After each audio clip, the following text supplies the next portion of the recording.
दरबार साहब उत्ते जो हमला किया सीगा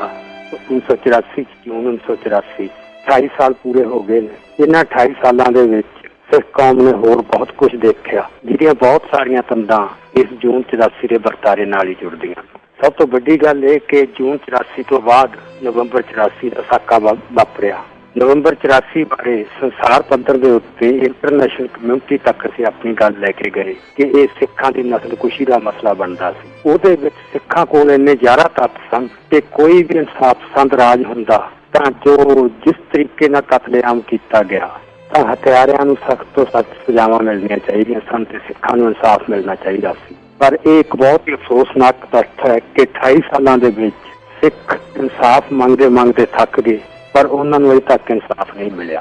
सो एक तो जून 84 ते नवंबर 84 नूं आपस विच बिल्कुल निखेर के नहीं देखा जा सकता। नवंबर 84 जून 84 की कंटीन्यूटी सी, पर उसकी कलमीनेशन नहीं सी असीं कह सकते, क्योंकि कलमीनेशन से जाके गल खत्म नहीं हुई। नवंबर 84 तो बाद उस तो एक दहाका घट्टो घट्ट पंजाब दे विच इस किस्म का जुल्म होया सिखां ते हज़ारां की गिनती सिख नौजवानों झूठे पुलिस मुकाबलियां च मारिया गया। हज़ारां की गिनती में सिख परिवारां नाल जिस किस्म की बेतहाशा तशद्दुद किया गया कि जिवें पुलिस नूं खुल्लियां छुट्टियां दित्तियां गईयां शिकार खेडण वास्ते, वो भी अज जो असीं सिखां नाल इंसाफ की गल करते हैं कि सिखां नूं इंसाफ मिलना चाहिए है, तां गल जून 84 तो शुरू होंदी है ते 95 तक पहुँच जाती है कि इस सारे समय दौरान जो जो बतीकियां जो जो बेइंसाफियां सिखां दे नाल होईयां वो सारियां दा हिसाब किताब होवे ते इहदे लई जिम्मेवार ताकतां नूं सख्त सजावां दित्तियां जाण। पर 28 सालां दा तजर्बा यह दसदा है कि इस राज हेठ जदों तक जो मौजूदा निजाम जिहड़ियां ताकतां इस राज उत्ते भारू ने, जिन्ना चिर ये राज का खासा यही बनिया रहू, सिखां नूं इस राज हेठ इंसाफ नहीं मिलना। एक तां ये 28 सालां दे विच मेरा ख्याल है सिखां नूं इन्नी चेतनता अज स्पष्ट हो जानी चाहिए है। दूजी गल दरबार साहब ते हमला सी जां जून नवंबर 84 सिखां दा कतलेआम होया या उस तो बाद हक्का पर सिखां उत्ते जो भी जुल्म होए, उहदे लई किसी एक शख्सियत नूं किसी एक हाकम नूं जां एक पार्टी नूं निरोध जिम्मेवार नहीं ठहराया जा सकता, क्योंकि असीं देखिया कि दरबार साहब ते हमला बेशक इंदिरा गांधी वालों किया गया, उहदे हुक्मां नाल होया, पर इहदे वास्ते तकरीबन देश दे विच उन्हां ने सारियां पार्टियां दी एकमतता कंसेंसस हासिल कर ली सी। देश का सारा मीडिया उहदे नाल सी, सारियां सियासी पार्टियां तकरीबन उहदी सपोर्ट कर रही सी ते देश भर का इंटैलीजेंसिया जो सी वो किते भी बैठा भावें वो किसी ना किसी रूप दे विच उन्हें सरकार की मदद की। सो जे असीं ये सारे घटनाक्रम नूं किसी एक रूलिंग परसन या रूलिंग पार्टी नाल जोड़ के देखांगे तां सानूं ये गल समझ नहीं आ सकती कि दूजियां पार्टियां ने, समुचे मीडिया ने, ये देश के समुचे इंटैलीजेंसीए ने, या यह भी कहा जा सकता है कि बहु गिनती वर्ग के बड़े हिस्से ने सिखां उत्ते होईयां सारी यह जुल्म ते बेइंसाफी दी इस तरह मदद क्यों की। सो अज ये सानूं समझण दी लोड़ है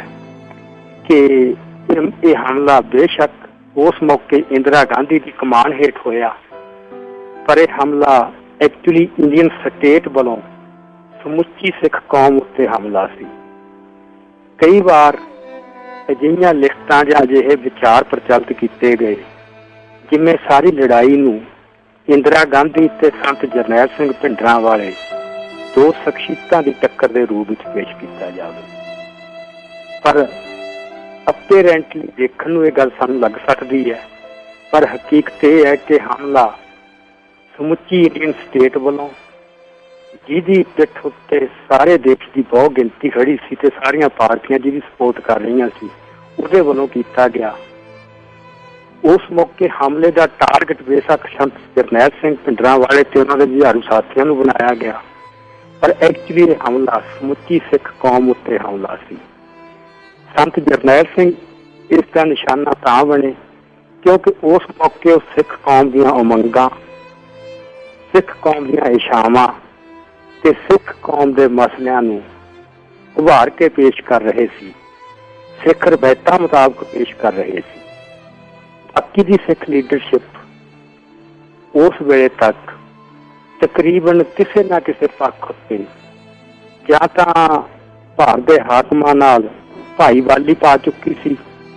ते जां उन्हां दी झेप हेठ जां दब उन्हां दे दबाव हेठ आके सिख मसलियां बारे गल करन तों काला वटन लग पई।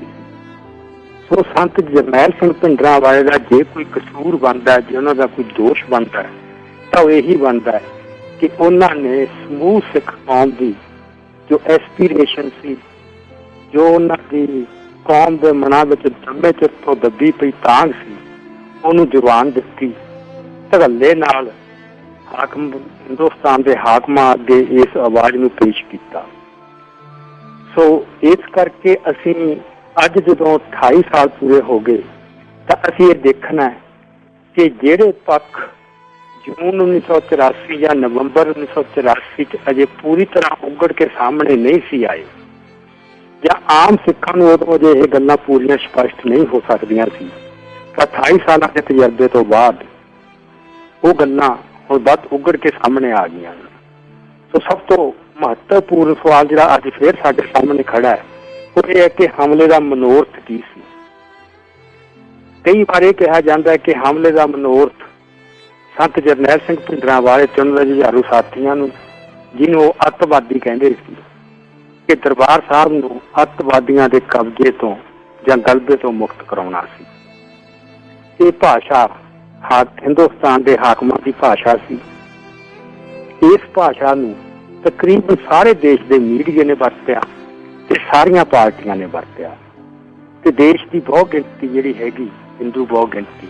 ਉਹਨਾਂ ਨੇ ਵੀ ਇਸ ਤਰ੍ਹਾਂ ਦੀ ਭਾਸ਼ਾ 'ਚ ਗੱਲ ਕੀਤੀ ਤਾਂ ਕਿ ਇੰਟਰਨੈਸ਼ਨਲ ਪੱਧਰ ਦੇ ਉੱਤੇ ਸਿੱਖ ਕੌਮ ਨੂੰ ਡਿਸਕ੍ਰੈਡਿਟ ਕੀਤਾ ਜਾ ਸਕੇ, ਉਹਨਾਂ ਦੀਆਂ ਜੋ ਇੱਛਾਵਾਂ ਤੇ ਉਮੰਗਾਂ ਨੂੰ ਉਹਨਾਂ ਨੂੰ ਗਲਤ ਰੂਪ 'ਚ ਪੇਸ਼ ਕੀਤਾ ਜਾ ਸਕੇ ਤੇ ਉਹਨਾਂ ਨੂੰ ਨਿਖੇੜ ਕੇ ਕੌਮਾਂਤਰੀ ਭਾਈਚਾਰੇ 'ਚੋਂ ਉਹਨਾਂ ਉੱਤੇ ਹਮਲਾ ਕੀਤਾ ਜਾ ਸਕੇ। ਉਹ ਇੱਕ ਇਹ ਕਿਹਾ ਜਾਂਦਾ ਹੈ ਕਿ ਅੱਤਵਾਦੀਆਂ ਦੇ ਕਬਜ਼ੇ ਤੋਂ ਮੁਕਤ ਕਰਾਉਣਾ ਸੀ। ਇੱਕ ਇਹ ਕਿਹਾ ਜਾਂਦਾ ਹੈ ਕਿ ਸਿੱਖਾਂ ਨੇ ਕਿਉਂਕਿ ਐਮਰਜੈਂਸੀ ਵਿੱਚ ਇੰਦਰਾ ਗਾਂਧੀ ਦੇ ਖਿਲਾਫ ਮੋਰਚਾ ਲਾਇਆ ਸੀ, ਇਸ ਕਰਕੇ ਸਿੱਖਾਂ ਨੂੰ ਇੱਕ ਸਬਕ ਸਿਖਾਉਣਾ ਸੀ। ਸੋ ਇਹ ਗੱਲਾਂ ਸਾਰੀਆਂ ਜਿਹੜੀਆਂ ਨੇ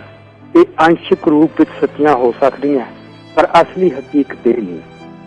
ਅਸਲੀ ਹਕੀਕਤ ਇਹ ਹੈ ਕਿ ਬਹੁਤ ਲੰਮੇ ਚਿਰ ਤੋਂ ਦੇਸ਼ ਦੀ ਹਿੰਦੂ ਬਹੁ ਗਿਣਤੀ ਦੀ ਤੇ ਦੇਸ਼ ਦੇ ਹਾਕਮਾਂ ਦੀ ਇਹ ਕੋਸ਼ਿਸ਼ ਰਹੀ ਹੈ ਕਿ ਸਿੱਖਾਂ ਨੂੰ ਹਿੰਦੂ ਜੋ ਹੈਗਾ ਵਿਸ਼ਾਲ ਇੱਕ ਭਾਈਚਾਰਾ ਉਹਦੇ ਵਿੱਚ ਜਜ਼ਬ ਕਰ ਲਿਆ ਜਾਵੇ। ਜਿਹੜੀ ਸਿੱਖਾਂ ਦੇ ਵਿੱਚ ਆਪਣੀ ਨਿਆਰੇਪਣ ਦੀ ਭਾਵਨਾ ਤੇ ਸੋਚ ਹੈ ਇਹਨੂੰ ਖਤਮ ਕਰਕੇ ਸਿੱਖਾਂ ਨੂੰ ਅਸਿਮੀਲੇਟ ਕਰ ਲਿਆ ਜਾਵੇ ਤਾਂ ਕਿ ਭਾਰਤ ਨੂੰ ਇੱਕ ਕੌਮ ਦੇ ਤੌਰ ਤੇ ਬਿਲਡ ਕੀਤਾ ਜਾ ਸਕੇ। ਸੋ ਇਸ ਕਰਕੇ ਸਿੱਖਾਂ ਦੇ ਸੱਭਿਆਚਾਰ ਨੂੰ, ਸਿੱਖਾਂ ਦੇ ਧਰਮ ਨੂੰ, ਸਿੱਖਾਂ ਦੀ ਬੋਲੀ ਨੂੰ, ਇਤਿਹਾਸ ਨੂੰ, ਰਵਾਇਤ ਨੂੰ, ਜੁਝਾਰੂ ਸਪਿਰਿਟ ਨੂੰ, ਸਾਰੇ ਕੁਛ ਉੱਤੇ ਟਾਰਗੇਟ ਕੀਤਾ ਗਿਆ। ਸੋ ਬੁਨਿਆਦੀ ਜੋ ਮਨੋਰਥ ਸੀ, ਜੋ ਦਰਬਾਰ ਸਾਹਿਬ ਤੇ ਹਮਲਾ ਕਰਕੇ ਜਾਂ ਨਵੰਬਰ 1984 ਵਿੱਚ ਸਿੱਖਾਂ ਦਾ ਵਿਆਪਕ ਪੱਧਰ ਤੇ ਕਤਲੇਆਮ ਕਰਕੇ ਜਾਂ ਉਸ ਤੋਂ ਬਾਅਦ ਇੱਕ ਦਹਾਕਾ ਪਰ ਪੰਜਾਬ ਦੇ ਵਿੱਚ ਜ਼ਬਰ ਦੀ ਮੁਹਿੰਮ ਚਲਾ ਕੇ ਜੋ ਮਕਸਦ ਹਾਸਲ ਕਰਨਾ ਚਾਹੁੰਦੇ ਸੀ ਉਹ ਇਹ ਸੀ ਕਿ ਜਿਹੜਾ ਸਿੱਖਾਂ ਦੇ ਵਿੱਚ ਨਿਆਰੇਪਣ ਦੀ ਭਾਵਨਾ ਹੈ ਤੇ ਸਿੱਖਾਂ ਦੇ ਜਿਹੜੇ ਵਰਗ ਇਹ ਗੱਲ ਕਰਨ ਦੀ ਕੋਸ਼ਿਸ਼ ਕਰਦੇ ਨੇ ਉਹਨਾਂ ਦਾ ਮਨੋਬਲ ਤੋੜਿਆ ਜਾਵੇ, ਉਹਨਾਂ ਨੂੰ ਭੈ ਭੀਤ ਕੀਤਾ ਜਾਵੇ, ਉਹਨਾਂ ਨੂੰ ਡਰਾ ਕੇ ਚੁੱਪ ਕਰਵਾ ਦਿੱਤਾ ਜਾਵੇ ਤਾਂ ਕਿ ਜੋ ਅਸਿਮੀਲੇਸ਼ਨ ਦਾ ਸਿੱਖਾਂ ਨੂੰ ਲੰਮੇ ਚਿਰ ਤੋਂ ਇੱਕ ਪ੍ਰੋਜੈਕਟ ਚੱਲ ਰਿਹਾ ਕਿ ਹਿੰਦੂਆਂ ਦੇ ਵਿੱਚ ਜਜ਼ਬ ਕਰ ਲਿਆ ਜਾਵੇ, ਉਹ ਪ੍ਰੋਸੈਸ ਹੋਰ ਫੈਸਿਲੀਟੇਟ ਹੋ ਸਕੇ ਤੇ ਬਿਨਾਂ ਰੋਕ ਅੱਗੇ ਵੱਧ ਸਕੇ। ਇਸ ਕਰਕੇ ਜਦੋਂ ਅਸੀਂ ਸਾਰੀਆਂ ਨੀਤੀਆਂ ਦੇਖਦੇ ਹਾਂ ਕਿ ਕਿਵੇਂ ਇਸ ਮਸਲੇ ਦੇ ਉੱਤੇ ਇੱਕ ਨੈਸ਼ਨਲ ਕੰਸੈਂਸਸ ਹਾਸਲ ਕੀਤਾ ਗਿਆ, ਸਾਰੀਆਂ ਪਾਰਟੀਆਂ ਦੀ ਹਮਾਇਤ ਲਈ ਗਈ, ਸਾਰੇ ਦੇਸ਼ ਦੀ ਬਹੁ ਗਿਣਤੀ ਦੀ ਹਮਾਇਤ ਲਈ ਗਈ, ਮੀਡੀਆ ਦੀ ਹਮਾਇਤ ਲਈ ਗਈ, ਤੇ ਉਹਨਾਂ ਦੇ ਵਿੱਚ ਇੱਕ ਰਾਸ਼ਟਰਵਾਦ ਦਾ ਜਜ਼ਬਾ ਉਭਾਰਿਆ ਗਿਆ। ਸੋ ਇਹ ਸਾਰੀਆਂ ਜੋ ਸੀਗੀਆਂ ਨੀਤੀਆਂ ਜਾਂ ਅਮਲ ਉਹ ਸਿੱਖਾਂ ਨੂੰ ਜਜ਼ਬ ਕਰਨ ਦੇ ਜੋ ਪ੍ਰੋਜੈਕਟ ਹੈ ਚੱਲ ਰਿਹਾ ਉਹਦਾ ਪਾਰਟੀ ਸਨ। ਸੋ ਅੱਜ ਵੀ ਜੇ ਸਿੱਖਾਂ ਨੂੰ ਇਨਸਾਫ ਨਹੀਂ ਮਿਲ ਰਿਹਾ ਤਾਂ ਸਾਨੂੰ ਇਸ ਸਟੇਟ ਦਾ, ਇਸ ਰਾਜ ਦਾ ਖਾਸਾ ਉਹ ਸਮਝ ਲੈਣਾ ਚਾਹੀਦਾ ਹੈ ਕਿ ਇਹ ਸਿੱਖਾਂ ਨੂੰ ਜੇ ਇਨਸਾਫ ਨਹੀਂ ਮਿਲ ਰਿਹਾ ਤਾਂ ਕਿਸੇ ਇੱਕ ਰੂਲਿੰਗ ਪਰਸਨ ਕਰਕੇ ਨਹੀਂ ਜਾਂ ਕਿਸੇ ਪ੍ਰੈਜੂਡਿਸ ਕਰਕੇ ਨਹੀਂ, ਕਿਉਂਕਿ ਸਿੱਖ ਅੜਿੱਕਾ ਬਣ ਰਹੇ ਨੇ ਭਾਰਤ ਨੂੰ ਇੱਕ ਇਕਹਿਰੀ ਸਿੰਗਲ ਨੇਸ਼ਨ ਦੇ ਤੌਰ ਤੇ ਬਿਲਡ ਕਰਨ ਦਾ। ਸਿੰਗਲ ਨੇਸ਼ਨ ਦਾ ਮਤਲਬ ਇਹ ਹੈ ਕਿ ਇੱਥੇ ਜੋ ਸੱਭਿਆਚਾਰਕ ਵਖਰੇਵੇਂ ਹੈ ਉਹ ਖਤਮ ਕਰ ਦਿੱਤੇ ਜਾਣ ਤੇ ਸਾਰਾ ਦੇਸ਼ ਇੱਕੋ ਹੀ ਸੱਭਿਆਚਾਰ ਦੇ ਰੰਗ ਦੇ ਵਿੱਚ ਰੰਗਿਆ ਜਾ ਸਕੇ। ਉਹ ਸੱਭਿਆਚਾਰ ਉੱਤੇ ਹਿੰਦੂ ਸੱਭਿਆਚਾਰ ਦੀ ਛਾਪ ਲੱਗੀ ਹੋਊਗੀ, ਕਿਉਂਕਿ ਹਰ ਜਗ੍ਹਾ ਹੀ ਹਰ ਦੇਸ਼ ਦੇ ਵਿੱਚ ਜਿਹੜਾ ਬਹੁ ਗਿਣਤੀ ਵਰਗ ਹੁੰਦਾ ਹੈ ਉਹਦਾ ਸੱਭਿਆਚਾਰ ਹੀ ਉਸ ਦੇਸ਼ ਦਾ ਜਾਂ ਕੌਮ ਦਾ ਸੱਭਿਆਚਾਰ ਬਣ ਜਾਂਦਾ ਹੈ। ਸੋ ਕਿਉਂਕਿ ਸਿੱਖ ਇਹ ਗੱਲ ਮੰਨਣ ਨੂੰ ਤਿਆਰ ਨਹੀਂ, 500 ਸਾਲਾਂ ਤੋਂ ਇਹੀ ਲੜਾਈ ਚੱਲਦੀ ਆ ਰਹੀ ਹੈ। ਇਹ ਲੜਾਈ ਗੁਰੂ ਨਾਨਕ ਦੇਵ ਜੀ ਦੁਆਰਾ ਜਦ ਜਨੇਊ ਪਹਿਨਣ ਤੋਂ ਇਨਕਾਰ ਕਰ ਦਿੱਤਾ ਸੀ 9 ਸਾਲ ਦੀ ਉਮਰ 'ਚ, ਇਹ ਲੜਾਈ ਦੀ ਸ਼ੁਰੂਆਤ ਉੱਥੋਂ ਹੋਈ ਸੀ। ਫਿਰ ਇਹ ਲੜਾਈ ਨੇ ਬੜੇ ਮੋੜ ਕੱਟੇ, ਬੜੇ ਉਤਰਾਅ ਚੜਾਅ ਆਏ। ਆਨੰਦਪੁਰ ਦੀਆਂ ਜੰਗਾਂ, ਤੱਤੀ ਤਵੀ, ਚਾਂਦਨੀ ਚੌਕ ਦਾ ਸਾਕਾ, 2 ਵੱਡੇ ਘੱਲੂਘਾਰੇ, ਲਾਹੌਰ ਦੇ ਨਕਸ ਚੌਂਕ ਦੇ ਵਿੱਚ ਹਜ਼ਾਰਾਂ ਸਿੰਘਣੀਆਂ ਨੂੰ ਉਹਨਾਂ ਦੇ ਬੱਚਿਆਂ ਸਮੇਤ ਕਤਲ ਕਰਨਾ, ਫਿਰ 1947 ਦੀ ਦੇਸ਼ ਦੀ ਵੰਡ, ਉਹਦੇ ਵਿੱਚ ਸਿੱਖਾਂ ਦਾ ਵੱਡੀ ਪੱਧਰ ਤੇ ਉਜਾੜਾ ਹੋਣਾ, 47 ਤੋਂ ਬਾਅਦ ਪੰਜਾਬੀ ਸੂਬੇ ਦੀ ਜੱਦੋ ਜਹਿਦ ਦੇ ਮਸਲੇ ਪ੍ਰਤੀ ਹਿੰਦੁਸਤਾਨ ਦੀ ਹਕੂਮਤ ਵੱਲੋਂ ਜੋ ਪਹੁੰਚ ਅਪਣਾਈ ਗਈ, ਉਸ ਤੋਂ ਲੈ ਕੇ ਧਰਮ ਯੁੱਧ ਤੇ ਫਿਰ ਅੰਤ ਨੂੰ ਜੋ ਖਾੜਕੂ ਸੰਘਰਸ਼ ਪੈਦਾ ਹੋਇਆ, ਇਹ ਸਾਰਾ ਜੋ ਇੱਕ ਪ੍ਰੋਸੈਸ ਚੱਲਦਾ ਹੈ 500 ਸਾਲਾਂ ਦਾ, ਉਹ ਸਾਰੇ ਦੇ ਵਿੱਚ ਯਤਨ ਇੱਕੋ ਹੈ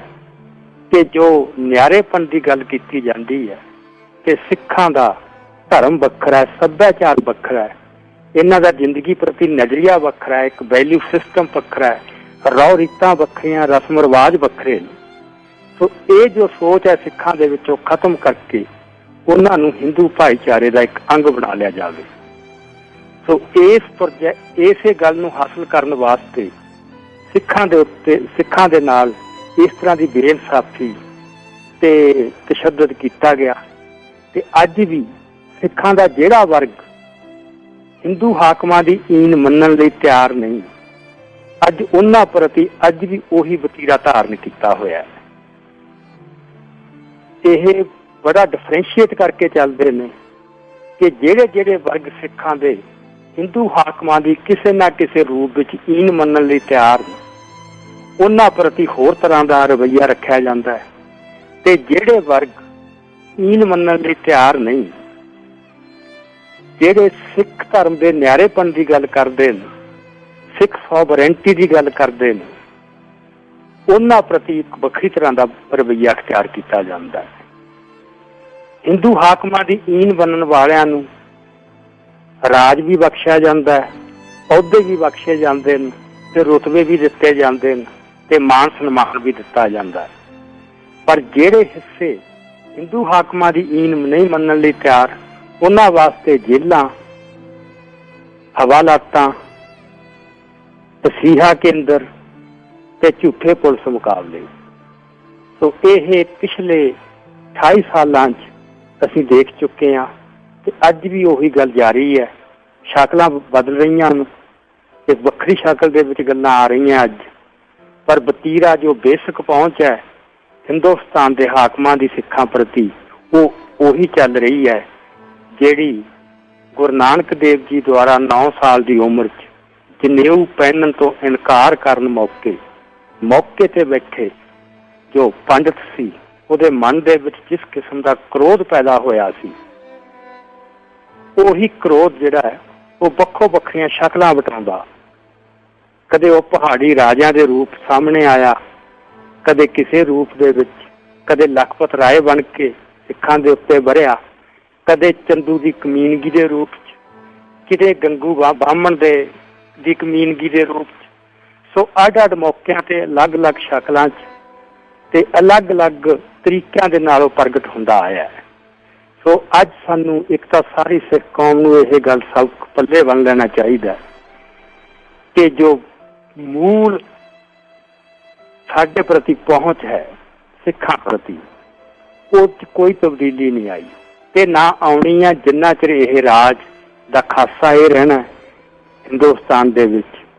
ਜਿੰਨਾ ਚਿਰ ਉਹ ਤਾਕਤਾਂ ਰਾਜ ਕਰਦੀਆਂ ਰਹਿਣਗੀਆਂ ਜਿਨ੍ਹਾਂ ਦੇ ਮਨ ਵਿੱਚ ਹਿੰਦੂ ਵਿਸ਼ਵਾਸ ਵਸੇ ਹੋਏ ਨੇ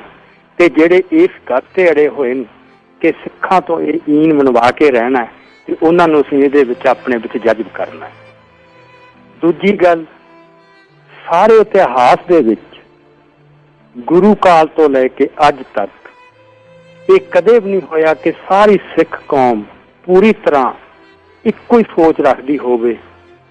ਤੇ ਇੱਕੋ ਹੀ ਝੰਡੇ ਥੱਲੇ ਲੜ ਰਹੀ ਹੋਵੇ। ਇਹ ਠੀਕ ਹੈ ਕਿ ਬਹੁਤ ਮੌਕੇ ਇਤਿਹਾਸ 'ਚ ਅਜਿਹੇ ਆਏ ਜਦੋਂ ਕੌਮ ਦਾ ਵੱਡਾ ਹਿੱਸਾ ਪੰਥਕ ਸੋਚ ਤੇ ਚੱਲਿਆ, ਬਹੁਤ ਛੋਟਾ ਹਿੱਸਾ ਸੀ ਜਿਹੜਾ ਪੰਥਕ ਸੋਚ ਤੋਂ ਥਿੜਕ ਕੇ ਮੌਕੇ ਦੇ ਹਾਕਮਾਂ ਨਾਲ ਭਾਈਵਾਲੀ ਕਰਦਾ ਸੀ। ਪਰ ਅਜਿਹੇ ਰੁਝਾਨ, ਅਜਿਹੀ ਸੋਚ ਹਮੇਸ਼ਾ ਹੀ ਪੈਦਾ ਹੁੰਦੀ ਰਹੀ ਹੈ। ਗੁਰੂ ਕਾਲ ਦੌਰਾਨ ਵੀ, 18ਵੀਂ ਸਦੀ 'ਚ ਵੀ, ਅੰਗਰੇਜ਼ਾਂ ਦੇ ਰਾਜ ਵੇਲੇ ਵੀ। ਪਰ ਅੱਜ 47 ਤੋਂ ਬਾਅਦ ਆਜ਼ਾਦ ਦੇਸ਼ ਦੇ ਵਿੱਚ ਇੱਕ ਵੱਡੀ ਤਬਦੀਲੀ ਇਹ ਆ ਗਈ ਕਿ ਭਾਰਤ ਦੇ ਹਾਕਮਾਂ ਨਾਲ ਭਾਈਵਾਲੀ ਕਰਨ ਦਾ ਰੁਝਾਨ ਰੱਖਣ ਵਾਲੀ ਜਿਹੜੀ ਵਰਗ ਹੈ ਸਿੱਖਾਂ ਦੇ ਵਿੱਚ, ਉਹ ਛੋਟਾ ਨਹੀਂ, ਉਹਦਾ ਆਕਾਰ ਬਹੁਤ ਵੱਡਾ ਹੋ ਗਿਆ। ਉਹਦੇ ਵਿੱਚ ਜਿਹੜੀ ਸਾਡੀ ਰਾਜਸੀ ਜਮਾਤ ਹੈ ਉਹਦਾ ਬਹੁਤ ਵੱਡਾ ਹਿੱਸਾ ਸ਼ਾਮਲ ਹੈ। ਸਾਡੀ ਜੋ ਧਾਰਮਿਕ ਲੀਡਰਸ਼ਿਪ ਹੈ ਉਹਦਾ ਵੱਡਾ ਹਿੱਸਾ ਉਹਦੇ ਵਿੱਚ ਸ਼ਾਮਲ ਹੋ ਚੁੱਕਿਆ ਹੈ। ਸਾਡਾ ਜੋ ਸਿੱਖ ਵਿਦਵਾਨ ਹੈ, ਪੜ੍ਹਿਆ ਲਿਖਿਆ ਤਬਕਾ, ਉਹਦੇ ਵਿੱਚ ਇੰਨੀਆਂ ਕਮਜ਼ੋਰੀਆਂ, ਉਹਦੀ ਸੋਚ ਦੇ ਵਿੱਚ ਇੰਨੀ ਇਹ ਕਹਿ ਲਓ ਵੀ ਵਿਗਾੜ ਆ ਚੁੱਕੇ ਨੇ ਕਿਉਂਕਿ ਜਿਸ ਕਿਸਮ ਦੀ ਪੜ੍ਹਾਈ ਦਿੱਤੀ ਜਾਂਦੀ ਹੈ ਉਹ ਸੋਚ ਉਹਨਾਂ ਦੇ ਵਿੱਚ ਸੈਕੂਲਰਿਜ਼ਮ ਦੀ, ਰਾਸ਼ਟਰਵਾਦ ਦੀ, ਉਹ ਸੋਚ ਉਹਨਾਂ ਦੇ ਦਿਮਾਗਾਂ ਦੇ ਵਿੱਚ ਇੰਨੀ ਪੱਕਾ ਘਰ ਕਰ ਗਈ ਹੈ ਕਿ ਉਹ ਪੰਥਕ ਸੋਚ ਰੱਖਣ ਦੀ ਬਜਾਏ ਅੱਜ ਉਹ ਹਿੰਦੁਸਤਾਨ ਦੇ ਭਾਰਤੀ ਰਾਸ਼ਟਰਵਾਦ ਦੀ ਜੋ ਵਿਚਾਰਧਾਰਾ ਹੈ ਉਹਨਾਂ ਦੇ ਹਰ ਨੀਤੀ ਪੈਂਤੜੇ ਉੱਥੋਂ ਤੈਅ ਹੁੰਦੇ ਨੇ। ਦੂਜੀ ਗੱਲ, ਇਖਲਾਕੀ ਤੌਰ ਤੇ ਵੀ ਇਹ ਅੱਜ ਮੰਨਣਾ ਪਊ ਕਿ ਜੋ ਵਿਦਵਾਨ ਵਰਗ ਹੈ, ਪੜ੍ਹਿਆ ਲਿਖਿਆ ਸਿੱਖ, ਉਹ ਇਖਲਾਕੀ ਤੌਰ ਤੇ ਬਹੁਤ ਕਮਜ਼ੋਰ ਹੋ ਚੁੱਕਿਆ ਕਿਉਂਕਿ ਜਦੋਂ ਵੀ ਕਿਸੇ ਕੌਮ ਦੇ ਵਿੱਚ ਸਪਿਰਚੁਅਲ ਜਾਂ ਰੂਹਾਨੀ ਪਤਨ ਆਉਂਦਾ ਤਾਂ ਉਹਦਾ ਇਖਲਾਕ ਗਿਰ ਜਾਂਦਾ। ਸੋ ਅੱਜ ਗਿਰ ਚੁੱਕਿਆ ਅਖਲਾਕ ਛੋਟੇ ਲਾਹੇ ਲੈਣ ਵਾਸਤੇ, ਨੌਕਰੀਆਂ ਲੈਣ ਵਾਸਤੇ, ਰੁਤਬੇ ਲੈਣ ਵਾਸਤੇ, ਅਹੁਦੇ ਲੈਣ ਵਾਸਤੇ ਤੇ ਸਰਪ੍ਰਸਤੀ ਜਾਂ ਖੁਸ਼ ਆਪਣਾ ਲੈਣ ਵਾਸਤੇ ਉਹਨਾਂ ਦੀ ਜੋ ਭਾਰਤੀ ਹਾਕਮਾਂ ਦੀ, ਉਹਦੇ ਵਾਸਤੇ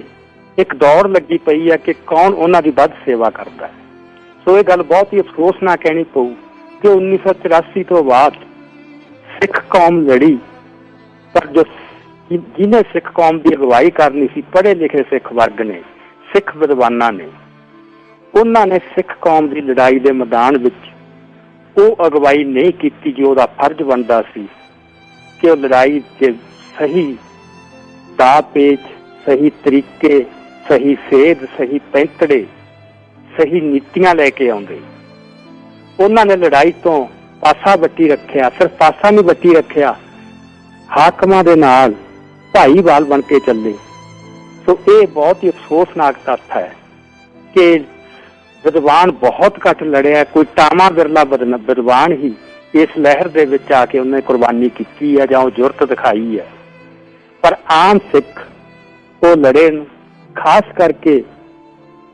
ਗਰੀਬ ਸਿੱਖ ਜਾਂ ਦਰਮਿਆਨਾ ਸਿੱਖ, ਭਾਵੇਂ ਸ਼ਹਿਰ 'ਚ ਬੈਠਾ ਭਾਵੇਂ ਪਿੰਡ 'ਚ, ਉਹਨਾਂ ਦੇ ਘਰ ਉੱਜੜੇ ਨੇ, ਉਹਨਾਂ ਦੇ ਪੁੱਤ ਮਰੇ ਨੇ, ਉਹਨਾਂ ਦੇ ਕੈਰੀਅਰ ਛੱਡੇ, ਉਹਨਾਂ ਨੇ ਆਪਣੀਆਂ ਪੜ੍ਹਾਈਆਂ ਵਿੱਚ ਛੱਡ ਦਿੱਤੀਆਂ। ਪਰ ਬਾਕੀ ਦਾ ਜਿਹੜਾ ਵਰਗ ਸੀਗਾ ਉਹ ਆਪਦਾ ਕੈਰੀਅਰ ਬਣਾਉਣ ਵਾਸਤੇ ਸਿੱਖ ਕੌਮ ਨਾਲ ਗਦਾਰੀ ਕਰਨ ਤੱਕ ਵੀ ਗਏ। ਯਾਦ ਹੋਣਾ ਕਿ ਜਦੋਂ ਇੱਥੇ ਰੇ ਗਵਰਨਰ ਬਣ ਕੇ ਆਇਆ ਸਿਧਾਰਥ ਸ਼ੰਕਰ ਰੇ ਬੰਗਾਲ ਤੋਂ, ਜਿਹਨੇ ਪਹਿਲਾਂ 1970-72 ਦੇ ਵਿੱਚ ਬੰਗਾਲ ਦੇ ਵਿੱਚ ਨਕਸਲੀ ਲਹਿਰ ਨੂੰ ਕੁਚਲਿਆ ਸੀ, ਹਜ਼ਾਰਾਂ ਦੀ ਗਿਣਤੀ ਵਿੱਚ ਨਕਸਲੀ ਨੌਜਵਾਨਾਂ ਨੂੰ ਕਤਲ ਕਰਕੇ। ਉਹਦੇ ਉਸ ਤਜਰਬੇ ਦਾ ਫਾਇਦਾ ਲੈਣ ਵਾਸਤੇ ਜਦੋਂ 1987 ਚ ਉਹਨੂੰ ਭਾਰਤ ਦੇ ਵਿੱਚ ਇੱਥੇ ਪੰਜਾਬ 'ਚ ਭੇਜਿਆ ਗਿਆ ਤਾਂ ਉਹਨੇ ਇੱਕ ਰੀਤ ਸ਼ੁਰੂ ਕੀਤੀ ਦਰਬਾਰ ਲਾਉਣ ਦੀ, ਕਿ ਹਰ ਸੈਟਰਡੇ ਨੂੰ ਉਹ ਇੰਟੈਲੀਜੈਂਸੀ ਨੂੰ ਬੁਲਾਉਂਦਾ ਸੀ ਚਾਹ ਦੇ ਕੱਪ ਵਾਸਤੇ ਗਵਰਨਰ ਹਾਊਸ ਵਿੱਚ। ਉਹਦਾ ਸਾਰਾ ਜਿਹੜਾ ਇਹ ਇੰਤਜ਼ਾਮ ਕਰਦਾ ਸੀ ਉਹ ਜਸਵੀਰ ਸਿੰਘ ਆਹਲੂਵਾਲੀਆ ਕਰਦਾ ਸੀ।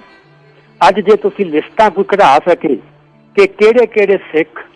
ਉਹਨਾਂ ਦਰਬਾਰਾਂ ਦੇ ਵਿੱਚ ਸ਼ਾਮਲ ਹੁੰਦੇ ਰਹੇ, ਜਿੱਥੇ ਸ਼ਰਾਬਾਂ ਵੀ ਵਰਤਾਈਆਂ ਗਈਆਂ, ਚਾਹ ਪਾਰਟੀਆਂ ਵੀ ਹੋਈਆਂ, ਉਹਦੇ ਵਿੱਚ ਅੱਜ ਜਿਹੜੇ ਸਾਨੂੰ ਦਿਸ ਰਹੇ ਨੇ ਯੂਨੀਵਰਸਿਟੀਆਂ 'ਚ ਬੈਠੇ ਸਿੱਖ ਪ੍ਰੋਫੈਸਰ, ਵਾਈਸ ਚਾਂਸਲਰ, ਸਾਹਿਤਕਾਰ, ਖੱਬੇ ਪੱਖੀ,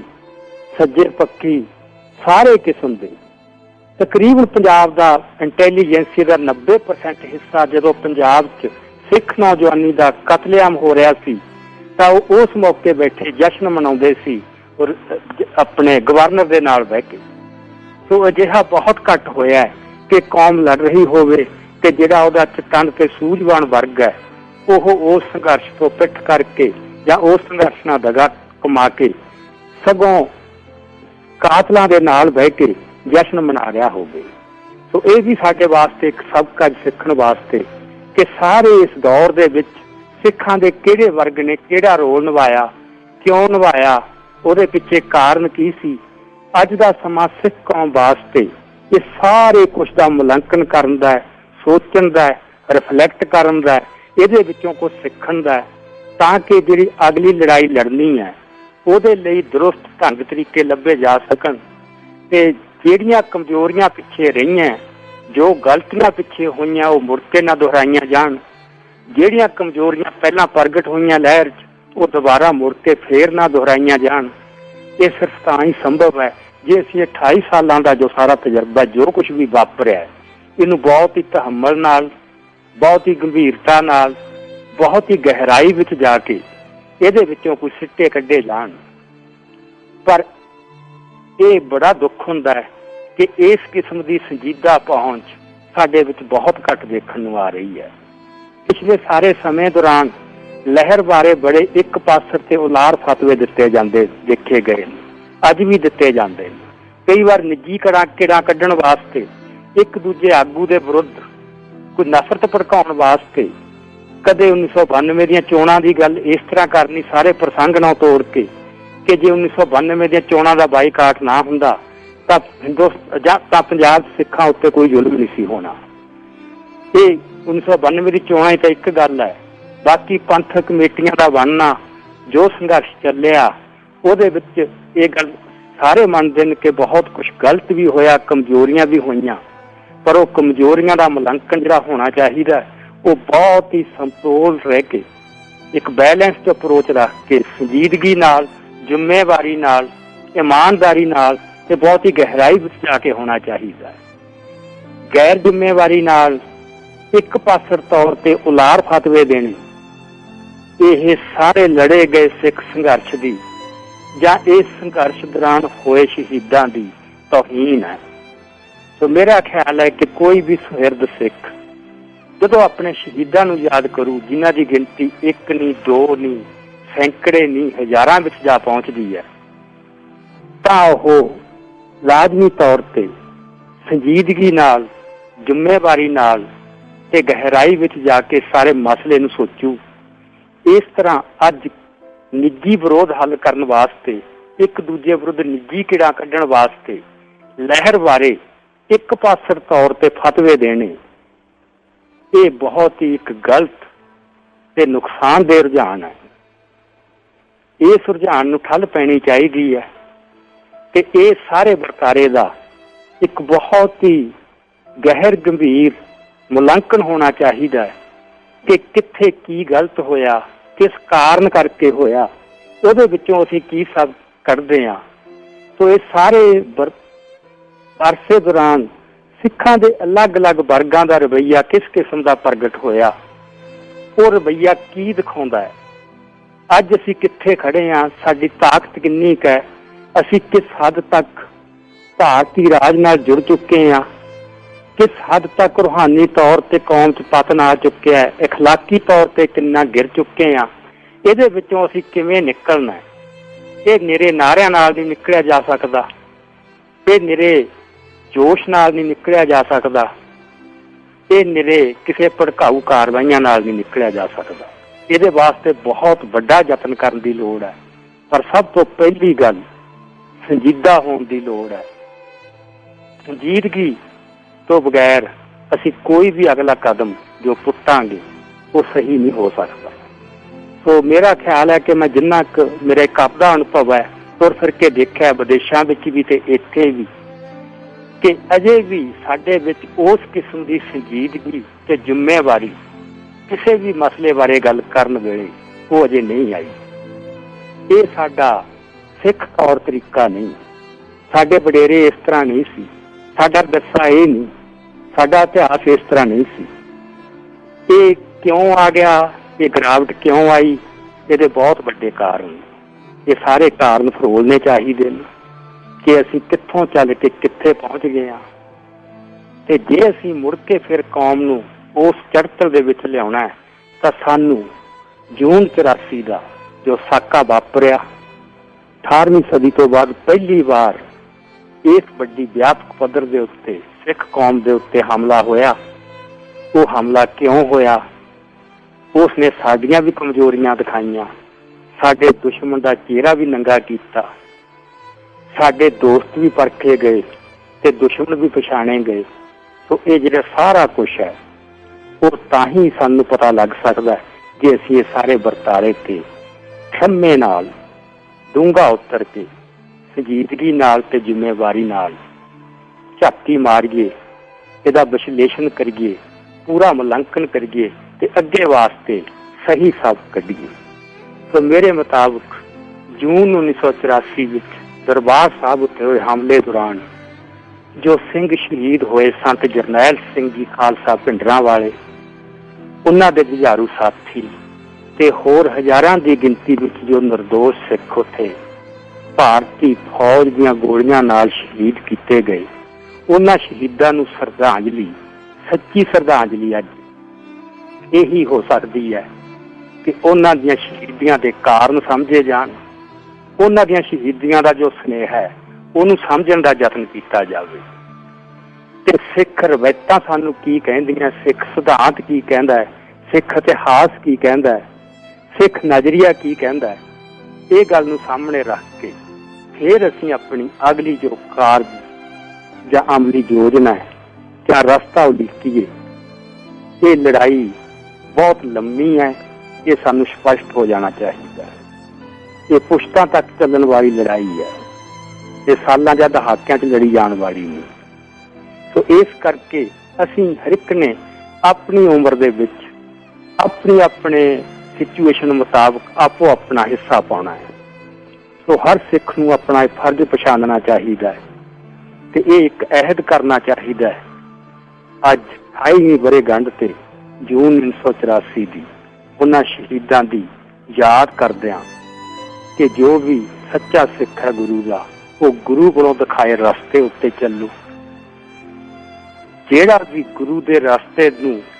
ਗਲਤ ਪੇਸ਼ ਕਰਨ ਦੀ ਕੋਸ਼ਿਸ਼ ਕਰਦਾ ਹੈ, ਉਹਦੇ ਵਿੱਚ ਵਿਗਾੜ ਲਿਆਉਂਦਾ ਹੈ, ਮਿਲਾਵਟ ਲਿਆਉਂਦਾ ਹੈ, ਸਿੱਖ ਧਰਮ ਦੀ, ਸਿੱਖ ਫਲਸਫੇ ਦੀ, ਸਿੱਖ ਰਵਾਇਤਾਂ ਦੀ ਗਲਤ ਵਿਆਖਿਆ ਕਰਦਾ ਹੈ, ਉਹਦੇ ਨਾਲੋਂ ਹਰ ਕਿਸਮ ਦੇ ਸੰਬੰਧ ਤੋੜੇ ਜਾਣ, ਉਹਨੂੰ ਨਿਖੇੜਿਆ ਜਾਵੇ, ਉਹਨੂੰ ਫਟਕਾਰਾਂ ਦਿੱਤੀਆਂ ਪਾਈਆਂ ਜਾਣ, ਤਾਂ ਕਿ ਅਸੀਂ ਆਪਣੇ ਉਲੀਕੇ ਹੋਏ ਪ੍ਰੋਗਰਾਮ ਤੇ ਇੱਕ ਦਰੁਸਤ ਦਿਸ਼ਾ ਦੇ ਵਿੱਚ ਅੱਗੇ ਵੱਧ ਸਕੀਏ। ਸੋ ਇੰਨੀ ਗੱਲ ਕਹਿੰਦਾ ਹੋਇਆ ਮੈਂ ਸਾਰੀ ਕੌਮ ਨਾਲ ਉਹਨਾਂ ਸ਼ਹੀਦਾਂ ਨੂੰ ਯਾਦ ਕਰਦੇ ਹਾਂ ਤੇ ਫਤਿਹ ਸਾਂਝੀ ਕਰਦੇ ਹਾਂ। ਵਾਹਿਗੁਰੂ ਜੀ ਕਾ ਖਾਲਸਾ, ਵਾਹਿਗੁਰੂ ਜੀ